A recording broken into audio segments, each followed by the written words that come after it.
अस्सलाम वालेकुम students, hope you all are fine. Welcome to my channel. Students, आज हम करेंगे exercise 4.1 question number 7। Question number 7 हमारे पास x square plus 2x plus 1 और x minus 2 into x plus 3।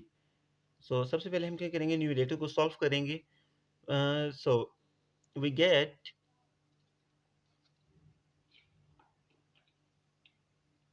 X square plus x minus 6 and by dividing it we get x plus 7 over x minus 2 into x plus 3, which is equal to a over x minus 2 plus b over x plus 3.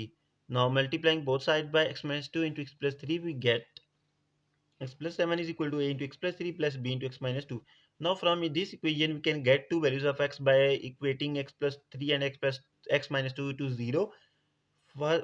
First of all, by equating x plus 3 to 0, we get x is equal to minus 3. Put x is equal to minus 3 in equation 2, we get b is equal to minus 4 by 5. Now from x minus 2 is equal to 0, we get x is equal to 2. Now put value of x is equal to 2 in equation 2, we get a is equal to 9 by 5. Now we get values of a and b. Now put values of a and b in equation 1, we get x plus 7 over x minus 2 into x plus 3 is equal to 9 over 5x minus 2 minus 4 over 5 into x plus 3. So we which is equal to 1 plus 9 over 5 into x minus 2 minus 4 over 5 into x plus 3. Question number 7 is complete. Hopefully आपको समझ आ गया होगा. If you have any doubt, you can ask in comment section. Thank you.